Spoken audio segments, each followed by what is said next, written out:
One, two.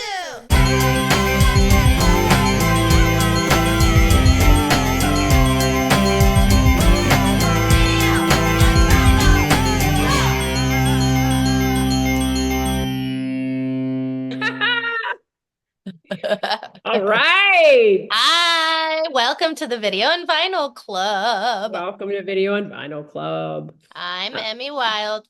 I am an art director and a musician and Erin's favorite person alive. Oh, all those things are true. So true.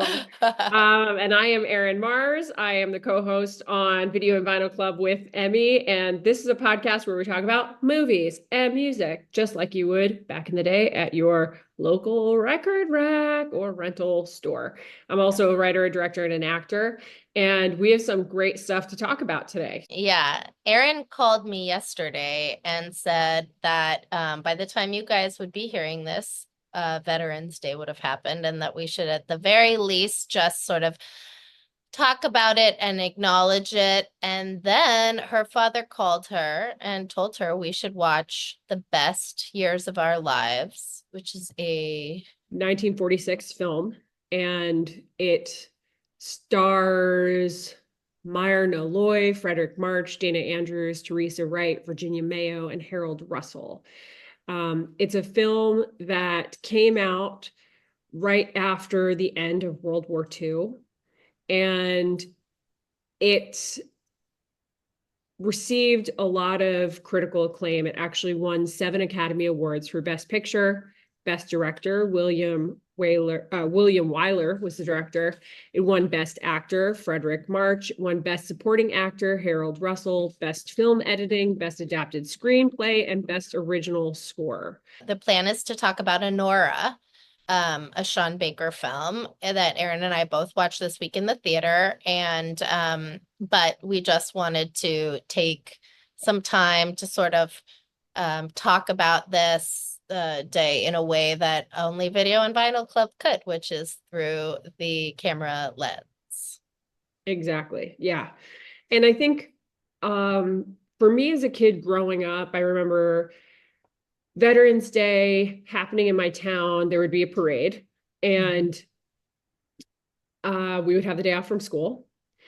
And I remember my dad talking to me about my grandfather who served in World War II. And I know, Emmy, you have some family that served in the military as well. And a lot of what he experienced, my grandfather, was never fully shared. And I think that that's kind of a very common thing that has happened across the board when people have been in the armed services and experienced war and seen things.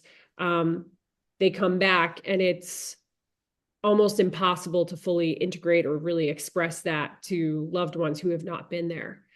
And that's really what this film, The Best Years of Our Lives, is about. And so I really would love to just invite people to view it. It's obviously highly acclaimed. And what were your thoughts, Emmy, when you watched it? Well, it really reminded me of several stories that my father had told me about my grandfather.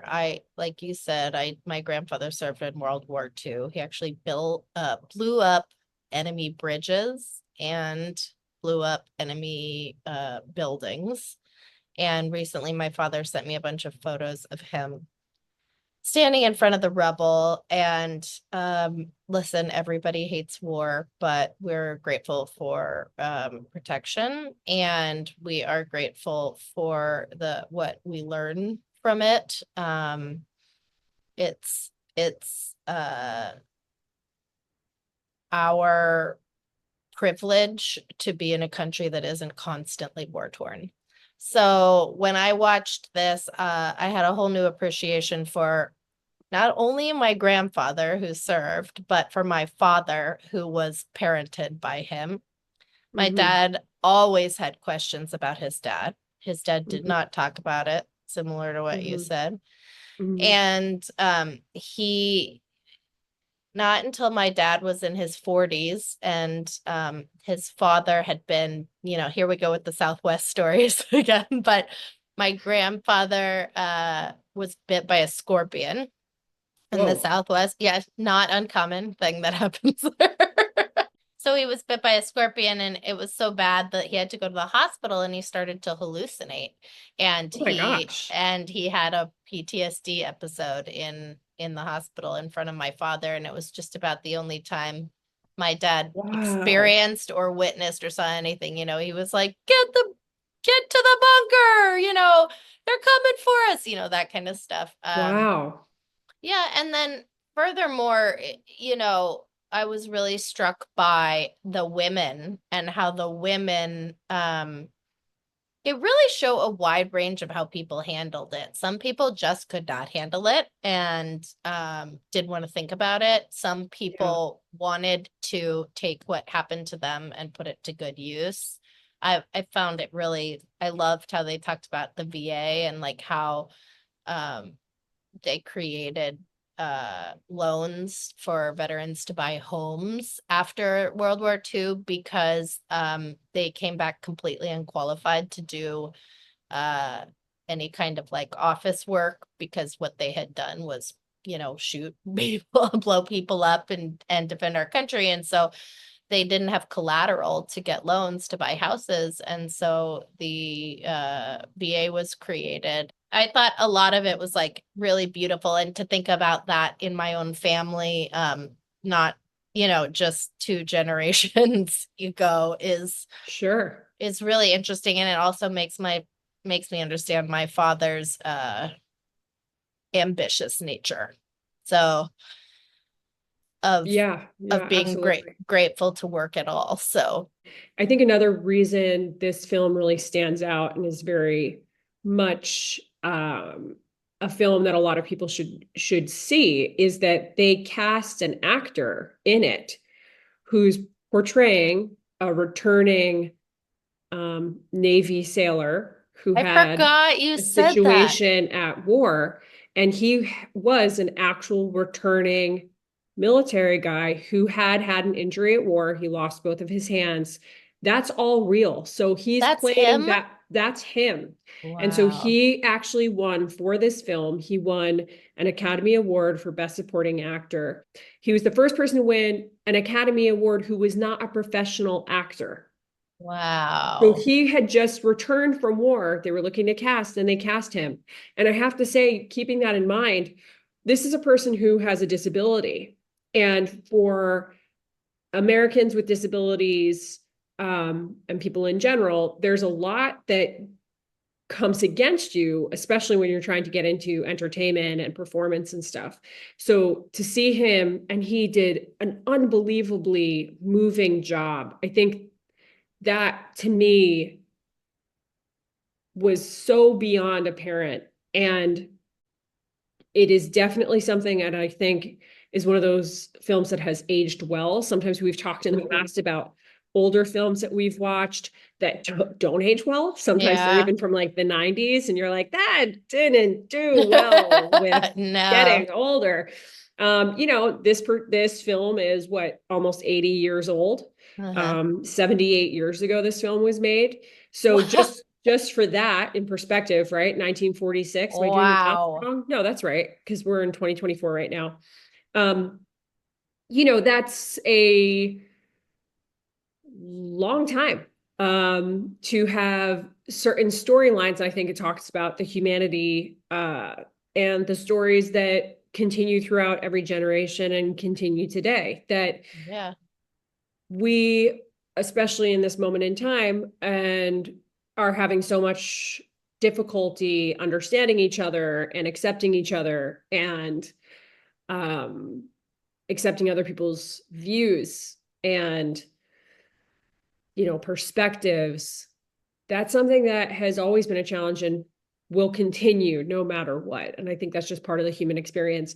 But to have the art has this wonderful ability to give a deeper level of insight into what other people are experiencing, because we get to watch it, we get to see it. And that's one of the reasons why, plays throughout history, like the Greeks had plays about war. These things, watching this stuff can help people who've actually experienced it and people who have not experienced it gain some insight, some empathy, and to not feel as alone in the experience. Even if you were the person who has not gone there, you have the ability to see how other people are dealing with that exact thing too, right? A lot of these guys are coming back to their families who really have no idea what has happened, but they're stepping back into the world that they left. And there was a draft for World War II. So not everybody was choosing to go. This was not something that necessarily people wanted to go. They were gone. And then they came back to this world that hadn't stopped. It had kept going. Music had changed. Styles had changed. Where people worked. It's really, really difficult, those level of transitions. Anyway, we're going to jump back to our regular scheduled programming. We're going to jump back into talking about Anora. And I appreciate Emmy being open to talking about this film. And I just want to say to our listeners, please check it out. And if you have someone who has been in the military service in your family, or you know anybody who has, or just in general, let's just give them a second of gratitude. Yeah. Thank you for your service. Thank you for your service. So let's move on to our regular scheduled programming. Boop, boop, boop, ba-doo. Boop, boop, boop, boop, boop, boop. So now we're going to talk about Anora. I hope that if you're listening to this, you also had the opportunity to check it out. Or if you have not had the opportunity to check it out, I'm going to just say, as this was your pick, Emmy, good pick. Really? Good pick. Yes, good pick. I liked this movie. I liked it. Well, I thought that it was Sean Baker, and Sean Baker wrote and produced two other films that I really loved. One was The Florida Project, and the other one was Tangerine. That's right. So anyways, Tangerine was filmed all on iPhone 5S, which is wild because 5S is like 100,000 iPhones ago. Yeah. It's funny when you think about it like that, right? Like at the moment that it was at, it's like, whoa, an iPhone can do this. Yeah.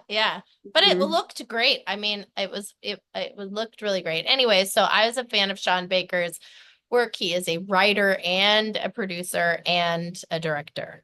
When I saw that, I wanted to see Anora. And then also I noticed it had gotten really great reviews. Everyone was saying like movie of the year and all this stuff.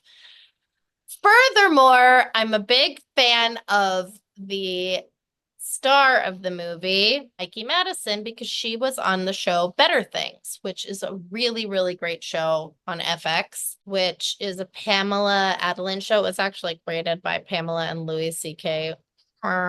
Sorry. But it's a comedy show about a single mom who's like loosely based on her life, and she has 3 kids who are like modern kids, and it's like about raising kids in LA with no dad. And Mikey was her oldest daughter, and she was a really good actress, and I kind of loved her. And so when I saw that she was starring in Anora, I was like, I really want to see this.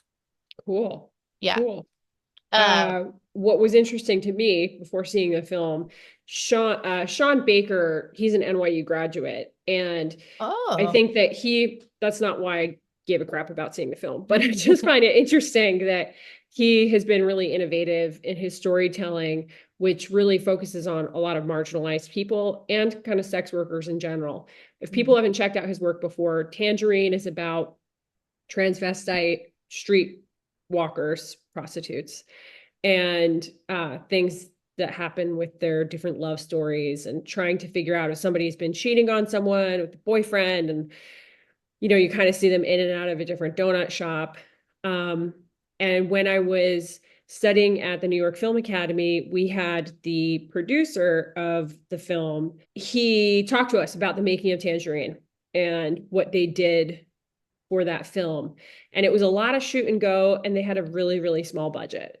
And that's kind of a thing that I really respect, is that with filmmaking, you really can, regardless of the amount of money you have, if you have a good story and if you have the grit and you've got the energy to just friggin' go, you can just kind of run and gun style, get it done. And they did that a lot for the film Tangerine. And with this film, Anora, Their budget was around $6 million, which we've spoken about budgets before. That's not a huge budget. That's good. That's definitely a great budget. Yeah. It's not a $200 million budget like Joker Folie à Deux, but we don't expect this film to have all that kind of razzmatazz. But it is a really interesting film about mainly a character who works at a strip club and her romance with a young Russian that comes in and kind of what goes from there. So okay, so I have so many thoughts. I don't even know where to start, but let's start at the very beginning. A very good place to start. Let's start at the very beginning. Yep. So first of all, I did makeup, and I did makeup with girls who did makeup for strippers because you could make like $60 on a Friday night. These girls have made money. They were so savvy. So I would hear stories from other makeup artists about doing makeup in the strip clubs. And this felt like that personified. Like so often we see like J-Lo playing a stripper in a strip club, and like that, none of that is like, they're like hard. And Yeah. I mean, there is some of that, but really it's like these girls are more dazzling than they are anything. They're savvy and they're dazzling and they're cute and they have cute personalities And they're young. And that's what makes them do well. It's like that these are cute gals with great personalities leveraging their talents, if you will, to make money and not different than any other young 24-year-old, just different talents, if you will. But these are still wonderfully cute girls and really smart girls. And anyways, it felt very real to me, the who's doing the stripping. Do you know what I mean? The personalities behind these sex workers. They're like nice young gals. You know what I mean?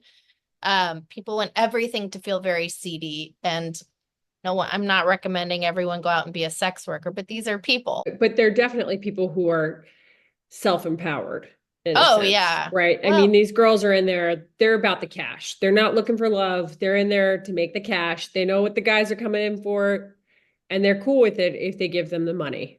Yeah. But it's all about that money, baby. Well, they really have no illusions about who they're dancing for. So they don't feel, so they don't have a problem giving those people it's very transactional, right? It's like this guy just wants someone to talk to and he wants, to look at some boobs. Oh, by the way, the first thing I thought was Erin's gonna bring up the boobs. There's boobs in this one, Erin. Yeah, there's a lot of boobs. nudity in the film. Yeah. A lot of nudity. Yep. Yeah. Which, whatever. Anyways, makes sense. It's a strip club based film, and it's also based in the Brighton Beach neighborhood. There's a lot of scenes in Brighton Beach, which is, if you're a New Yorker, you understand Brighton Beach is a very Russian part of town. A lot of Russian speakers, a lot of Russian immigrants, and a lot of Russian clubs where there's lots of vodka, and it's like there's a lot going on, and there's great scenes where they're shooting different things, and you kind of get these wonderful Brighton Beach vibes throughout, which I think is really fun. Anyways, so besides liking the character right off the bat, I thought I would say it was 1/3 of the movie. She has a relationship with this Russian kid who turns out to be very wealthy, and he invites her over for a date to his house, and it turns out to be this big mansion. And long story short, we start having a sort of Pretty Woman kind of experience where he has hired her to hang out with him for a week in his fancy house, but it's like modern day and a lot more like what maybe the experience would actually be like for a sex worker who is given that kind of offer. and it's a lot of fun for the first 1/3 of him treating her kind of like to all the fun things that come along with having a Oh, yeah. limitless funds.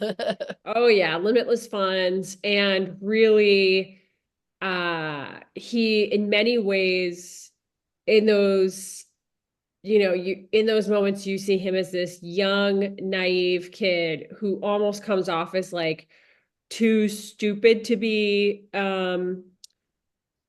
like consciously using her, if that makes sense. Like he's Yeah, almost like so innocent.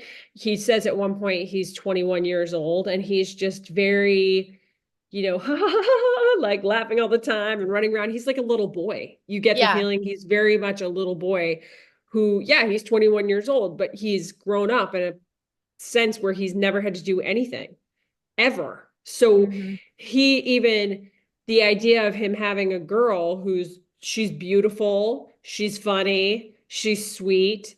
Um, she gives him whatever he wants as long as there's that monetary exchange. For him, he's like, this is great.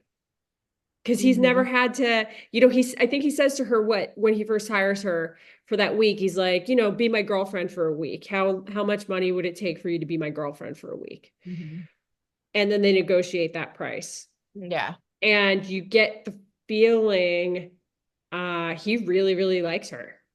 yeah. And, she's seeing this as, wow, this is interesting because he's definitely different from the other clients you see her with in previous scenes. Because he's So, young and he's cute and he's really rich. yeah, and he's fun for her to hang out with. Mhm. Since you brought up that scene, I wanted to bring up that I wondered if you agreed with me that the director, that Sean, intentionally. Mhm. So in Pretty Woman, there's a scene where he says, how about 5,000 for the week? And she says 6,000. And he says, done. And she goes, I would have done it for 5. And in this movie, he says to Anora, the kid says to Anora, 15, 10,000. She says 15 cash up front. And he's like, done. And she's like, I would have done it for 10. To And me, he says, I would have given you 30. right. And I just wondered if Sean intentionally started that moment so that we could understand what might actually happen if a situation like this occurred in real life, as opposed to a Pretty Woman moment. Because that's very similar. It's a very distinct scene. If I remember that scene from Pretty Woman, like after not having seen it in 5 years, to me, it sort of says he was trying to align these two sort of stories. But like, do you think that's true? Do you think it's possible that there was like an intention there? You know what I mean? Similar stories. Yeah, I'm not sure. I mean, I think it could have been a nod. Yeah. I totally missed that. But I'm not as familiar with Pretty Woman. Yeah. Though these films definitely have storyline comparisons for sure Yeah. of having a prostitute hired for a week. And the dynamics that ensue from there. But I don't. So in Pretty So it Woman, could be. It very much could be Pretty because Woman, her wit and her personality eventually wins him over, and they like ride off into the sunset together. But like that movie got a lot of criticism because nobody wanted young women to think that that's how it really turns out. okay, completely. There's also the scene at the end, and I remember this with Pretty Woman. She would never kiss. Yeah, yeah, She'll do everything but kiss you, and that seems very similar in a sense to this film. At one point at the end, where the thug guy and her have this moment and he's trying to kiss her and she won't kiss him. hmm And then she just collapses into him and cries. I mean, that is the most powerful scene. I thought that scene was so, Beautiful in a yeah, really weird, not weird, but it was a very sexual scene. It was about power dynamics. yeah. And that's, I think, a big theme throughout this film, that we're talking about power dynamics. People who have money, who don't have money, people who understand the workings of money and what money will really do to their lives. You see from the establishment of where Annie lives. Annie is what Anora goes by. Generally, where Annie lives, and she doesn't live in a great apartment. It's right next to a subway station. So she's in bed. She's hearing the subway go by all the time. We've seen those apartments in New York. I've been in those apartments. You know, she's sleeping and it's like of the train going by. Yeah. She goes to this kid's house. He has a house. And it's like a mansion, water views, security gates, Incredible driveway, decor. completely out of bounds of what many people ever experience in their lives. And it's just like, holy moly, this is a different world. It's like she's visiting a different planet in a sense. Yeah. And part of the love story between the two of them, I think it was really one of transaction. She saw what he had, and it's not that she didn't like him, but I don't know if they were actually in love with each other. I think she wanted that to be the case, but Yeah. she didn't actually really love him either. To go back to the story of the film, she's partying with him and his friends. They're having a great time. This is days after days after days, going into clubs, doing stupid shit like I don't know your early days in New York, but I remember being in college and being a fucking asshole when I look back on it. Some of the kids that I was hanging out with, just like they did stupid shit, and I was in the group, like, whoa, we can do that, just dumb shit. Yeah. Going into clubs, doing dumb shit. And I'll leave it at that. And there's a lot of drugs in this movie. There's a lot of drugs. And there's a lot of drinking. Just like, drinking, disrespecting different places, not giving a fuck, thinking you're untouchable. And these kids are like 21, 20, just dumbasses, Yeah, because they have money that can get them out of any problem that they possibly could cause. So yeah.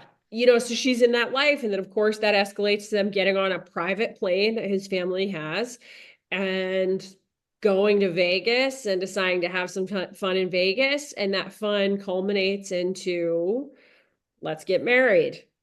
At the Little White Chapel, which my very, very bestest friend got married at. Oh, it's cute. Little White Chapel. Yeah. So essentially, I feel like it's maybe the first half of the film leads up to this moment. And then the second half of the film is undoing the big fucking mess that made. What a mess getting married made for both of them. Yes. And so they get married. Now the rumors come back to Russia. His parents have learned their young son, Vanya, has married a prostitute. Not good. So are they like diplomats? No. The parents. What are they're just very parents rich. Are not diplomats. Diplomats. He's a Russian oligarch. So he's probably like an arms dealer or whatever, but he's part of the like very, very, very wealthy. Very wealthy. Okay. So Vanya has been able to be completely spoiled and really never had anything touch him as far as repercussions for his actions because of how his childhood was growing up with a Russian oligarch and then going to New York for school, with which he really does jack shit with school. He just fucks around. But so his parents find out he's got married. No good. Now they call the godfather, who's an Armenian guy. And he's in the middle of a baptism and just goes, shit, I have to go deal with this now. And like leaves holding the baby in the church, doing the baptism, passes the baby who he's about to be a godfather for to someone else. And is like, oh, can't do it right now. Sorry. I'm so sorry. I have to leave. And everyone in the church is like, wait, what? And so even right then, it's so obvious this kid's parents are like, do not fuck with them. Mhm. Do not. Okay. And this kid has just done this huge fuck up that now they're like, okay, you're fucking coming home. And even one of the things that Vanya says to them, or says to Annie after they've gotten married, or even right before, well, maybe if we get married, it's a green card marriage, I can stay in the United States because you're an American. If I marry an Yeah. American, I can stay. Yeah. Well, that's not going to fucking happen. Is basically we go from there. The Godfather now comes. He gets his brother. He gets a henchman. They come. I'm calling the guy a henchman, but he's basically like a heavy. And they A go to the goon. house. A goon. Yeah. Actually, one of my favorite movies, Goon, which is a hockey movie. We'll talk about that on another podcast. But calls his brother, get the hell over to Vanya's house. He freaking got married. We got to correct this right now. So his brother picks up the goon. We'll call him that for now. Gets in the car, shows up before the Godfather gets there, who's on the phone the whole time. And so his brother's now trying to get in the house. Meanwhile, Vanya and Annie are in the middle of having sex as they roll up. They get interrupted. Vanya's all mad. You can't come in here. You work for my family. You basically work for me. Like, you can't come in here and tell me what to do. Get out of here. And Annie, in many ways, I think, is this scene is one of the, to me, my favorite scenes in the whole film. Vanya leaves. He's like, we gotta go now. He runs. He Yeah. runs. He's got a sweatshirt on. She's in her underwear and a t-shirt. Like, yeah, I'll go with you, but I just need to get changed. And he's like, no, we gotta go now. He wants to get out of there before his Godfather comes home to his house. And he runs. And so she, she's trying to go, and then the goon grabs her and she's fighting with him and pretty much hurts him. She bites him in the neck. He ended up like tying her hands with a telephone cord. The brother comes in and is like, what did you just do? Don't do that to her. You can't tie her up. Then she ends up headbutting that guy or kicking him in the face, breaking his nose. By the time the Godfather walks in, half of the house, she's thrown vases, broken glass tables, fought with these two dudes. She's what? 5'2", nothing. Yeah. And she's beating up these two adults. She's very powerful. Fierce. Yeah. Fierce. Yeah. Yes. And they don't give her any credit for and they don't even know what they were walking into. They didn't know who they were dealing with, basically. Oh no. Don't you deal with a Brighton Beach stripper. You know what I'm saying? That's gonna fuck you up. Well, I think it's interesting because then so the Godfather gets there and basically says that Vanya's not in love with you. Vanya is a sick kid. This is all bullshit. And she says, no, we're in love. Like, we're married. He honors to intend our marriage. And they're like, no, you have to believe us. He's an idiot kid. He did this for fun. He doesn't care about you. And she's like, that's not how he's behaving. And this poses the question. This begins sort of the arc of the story where we are asking ourselves, who do we believe? Do we believe what Anora wants to believe? Do we believe what Vanya said earlier in the story? Or do we believe the Godfather and his goons were saying, like, he's an idiot kid? And what I loved about this is that it puts you back in sort of the shoes of being a 24 to, well, if we're being real, 24 to the rest of your life question of when you're falling in love. And can you believe this person when they say they love you and want to be with you? I mean, also how easily it is to get fooled by somebody who's saying the right things, doing the right things, showering you. Essentially, I mean, sorry world, I know everyone's tired of this word, but love bombing you in every sense of the word.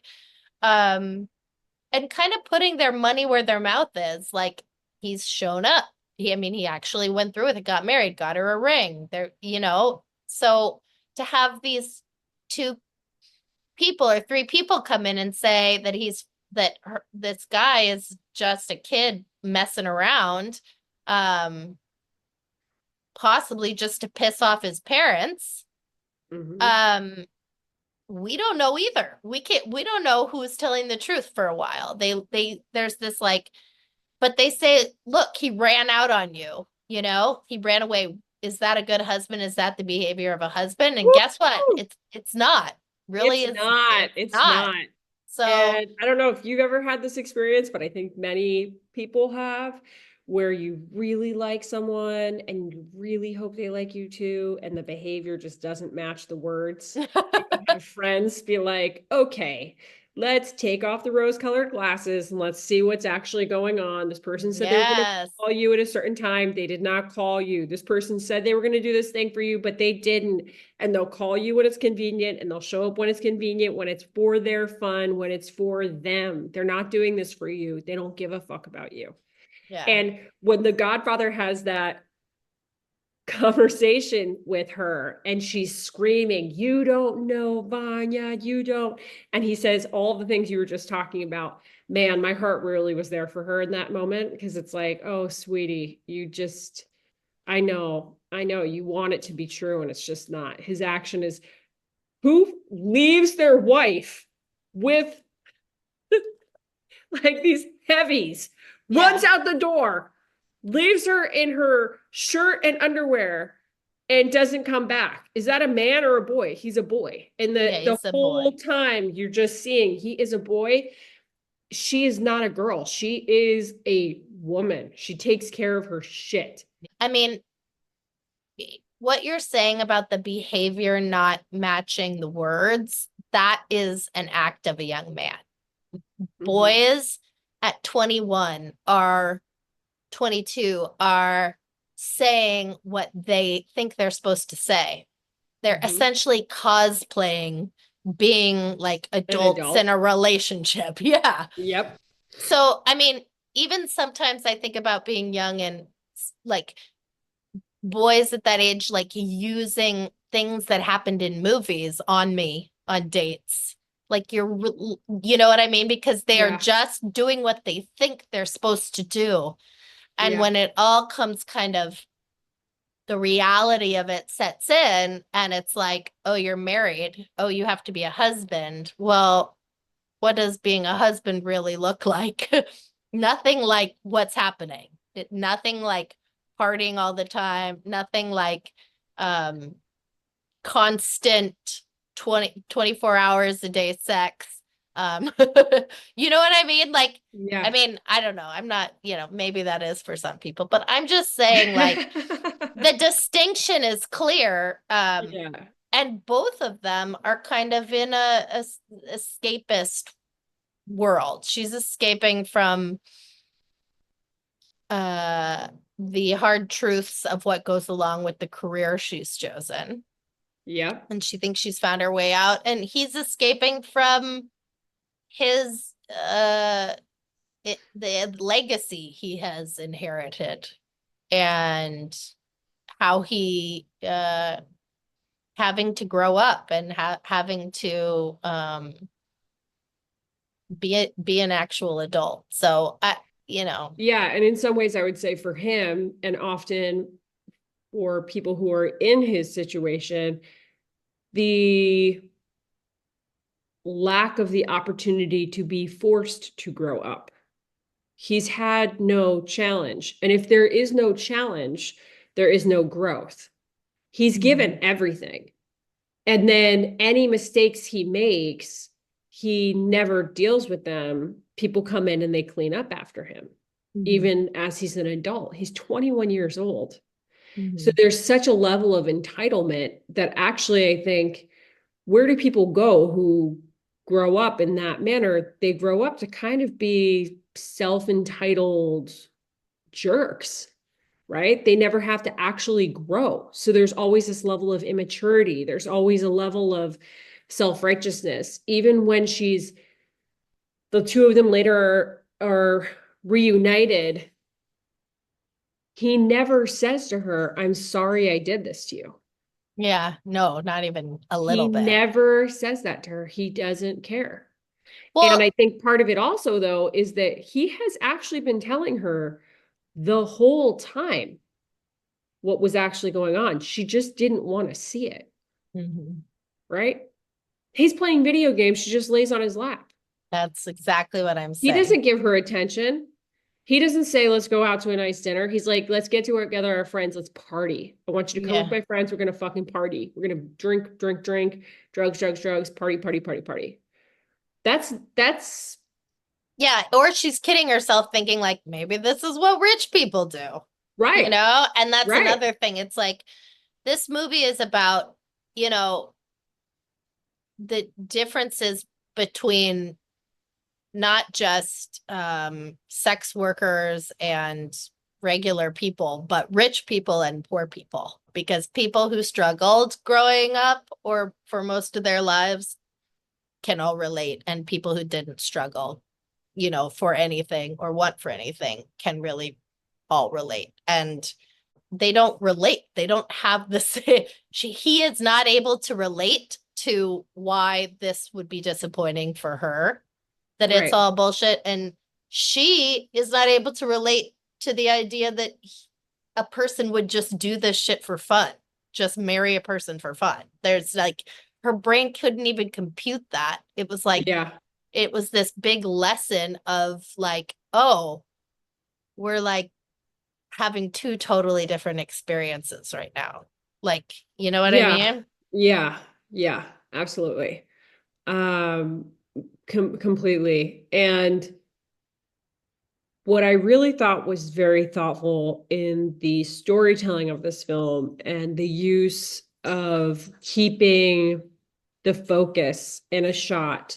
Often when we're seeing movies, you watch a show, let's say on the WB or whatever, the person who's speaking is the person who's in the center of the shot, the person who's, action. They're really who we're watching, who we're, you're focused on. In the storytelling here is as the film gets past that midpoint, as we're having other characters enter in, there's moments where one character will be speaking and they're actually out of focus and the shot is focused on somebody else watching that character talk, and it really brings home the way they're actually hearing them.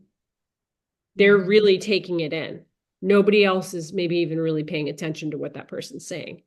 I thought that was a beautiful way to really help support the storyline and the narrative of And what was also going on. and show how what's being said is affecting the character listening as opposed Mm-hmm. to the what like the intention of the person saying the thing. Yeah. Right. Yeah. And as an actor, so often, I think when people are new in the realm of acting, they tune out when they're not the person talking, right? They're just, I said my line, and then they kind of sit there, they're not engaged.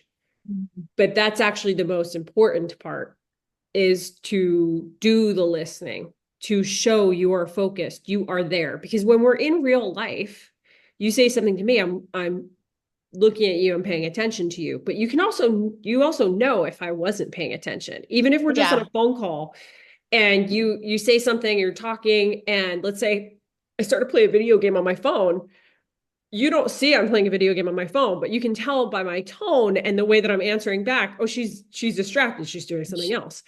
That actor, Yuri Borisov, he is a Russian actor. He was really wonderful. I loved watching him on screen. Yeah. He was so quiet and yet so present, Expressive. so expressive. And even in his non-expressiveness was just so there. I mean, he was, I thought, really did a wonderful job as an actor. Yeah. I don't know, a lot of the stuff that he's been in before, unfortunately, but I'd like to kind of check that out. And I'd love to Mhm. see him in more stuff. I thought that he did a really, really cool job. Yeah. So let's talk about the music in the film. There's a lot of club music in this film. The Yeah. soundtrack actually has a lot of like Russian dance music, very much Brighton Beach. Yeah. And Brighton Beach, have you ever had one of those nights, Emmy, down at Brighton Beach when you were younger, going to the Russian club? So there's these clubs, they used to exist. I haven't been down there since like before the pandemic, and I'm in my 40s now, so it's been a long time since I've gone to a Russian nightclub. But generally speaking, there's these I've- clubs that exist. You show up and they just bring a bottle of vodka to the table and mixers. That's it. And it's just like vodka, vodka, vodka, vodka, vodka, vodka, vodka. And there's like crazy lights and crazy music. And people are screaming and dancing. And it's like over the freaking top.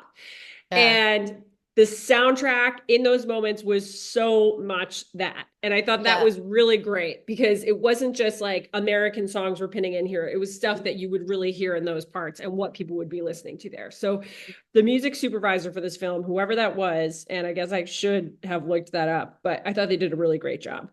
Yeah. They're saying music by Matthew Heron Smith. I can tie some music into this conversation. Well, first let's do vinyl record ratings on Anora. Okay. I would say my vinyl record rating is 9. Ooh, that's really good. 9, My, yeah. 9 no, out go. of 10 vinyl records. I like that. My vinyl record rating is 7.5. I thought it was Oh, really good. I thought it yeah. was really good. Yeah. I thought the progression was really good.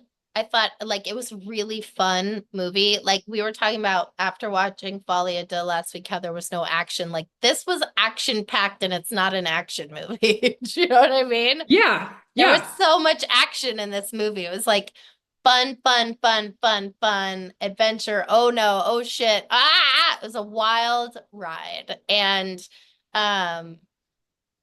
somehow you are also sort of taken into this girl's world and into this rich kid's world, and you feel like you have had happen to you what's happening to her the entire time. It feels like you two have been duped by a rich, narcissistic little asshole and left with nothing. Feels like you won the lottery and someone was like, just kidding. Oh God. Yeah. Yeah. Other things that I thought were really cool about the film itself. This was a film he didn't shoot on an iPhone. This is actually another film that was shot on 35 millimeter film, which it seems that I knew it. I people, knew it. yeah, and it's got that beautiful feel. I knew it. That Strange Darlings has visually of just, I think, looking a little bit warmer. Yeah. They say feels expensive. It felt expensive to me. Like everything felt rich, like printed photographs, like legit, like like even the way the lights were shining and reflecting, and the way film sort of accepts those sorts of things as opposed to a digital camera. Yeah. Yeah. Anyways, you were about to say something. No, just that scene that we had been talking about, the home invasion scene, took them 10 days to film. Took 10 days to film the home invasion scene, with the film being shot in a total of 37 days. Wow. So totally makes sense. The home invasion scene is definitely, to me, like the highlight of it. Yeah. And it is I really thought it was really funny. I mean, I was in the theater and I was laughing at certain moments. I was laughing Um, too. I laughed a lot in this movie. I kept looking over at Nick being like, why aren't you laughing? This is hilarious. And he was like in shock, but One more thing just about the music in this film. yeah. That song by t.A.T.u was in here. Oh, that's what we should talk about. Yeah. It's like, of course t.A.T.u has to be on the soundtrack Wait, for this let's film. see if That's we can- aggression. Let's see if we can harmonize. Okay. You just sing the regular melody. Okay. Ready? Yep. All the All the things she said, all the let's start here. ah, All the things she said, all the all the things she things she said, said, running through my head, running running through my head, running running through through her my head. Yeah. I loved that song. That had some very sexy, lesbian, bisexual, lovely little flirtatious undertones. It was very edgy for its time, that song. Everyone was like, they're totally gay, those two. They're like girlfriends. I remember when that came out. And Oh everyone, yeah. yeah. Oh yeah. International hit. Yeah. International hit. And the duo t.A.T.u actually had been in Eurovision. They represented Russia in the Eurovision Song Contest in 2003 with the song Ne the Ne Boys. Yeah. Ugh. So Yeah, anyway. t.A.T.u's dope. Where's t.A.T.u now, I wonder? That Where song is still t.A.T.u bangs, but you know now? what? You know what? That song slams so hard. That's going on the video and vinyl Spotify playlist,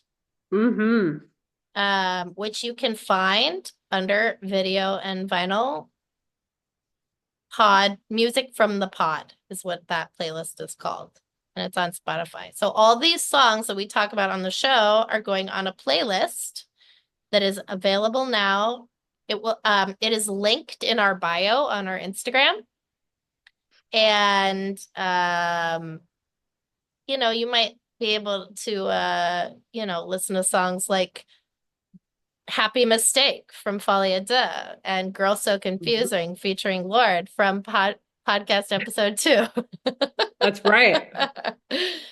You may even find, by the way, I couldn't find Erin, Mary and the West Island on Spotify. It's not on there? That's my fault. I have to add it on. Okay, Erin was in a band called Erin, Mary and the West Island that my record label put out, and I really wanted to put it on this playlist, but I couldn't find it. So I'll fix that. We're going to work on getting that on there, and you will be able to find my solo project, Emmy Wildwood, on their song. Also, some The hotcakes are on there.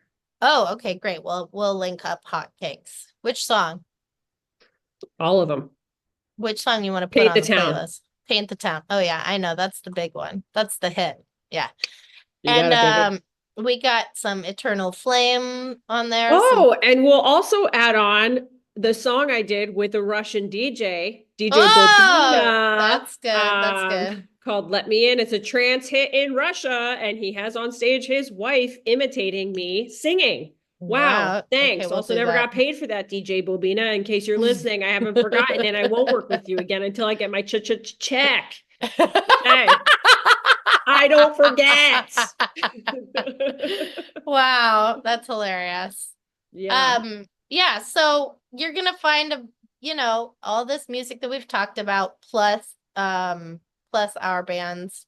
And I'm looking here, I'm adding t.A.T.u right now, and they're wearing some like plaid schoolgirl uniforms and some like Of course they are. plaid schoolgirl ties. Yeah, there's some like major male fantasy fulfillment happening in this band, like for sure. Yeah.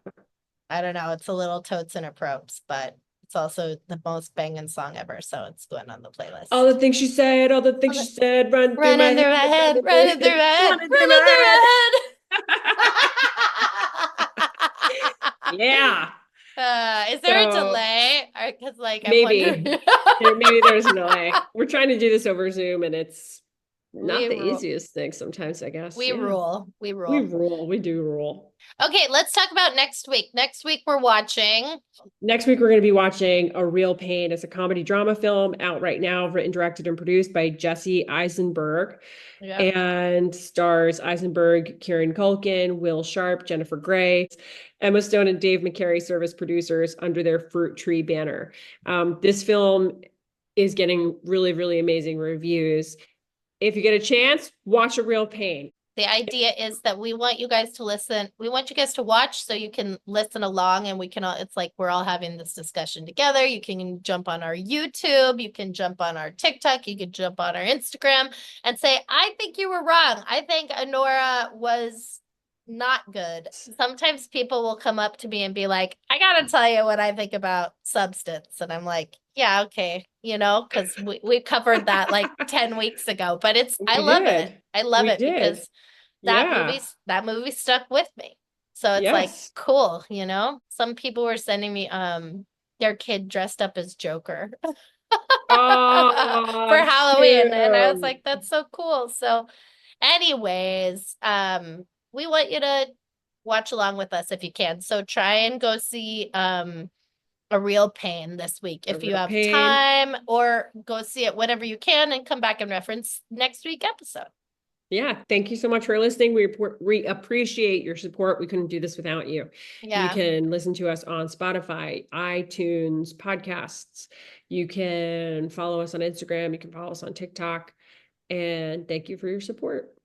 Erin, I love you. I love you too, my friend. This wouldn't be the same without you. No, I'm so happy. This wouldn't be happening at all. I'm so happy you're my co-host. Yeah. Cutie patootie.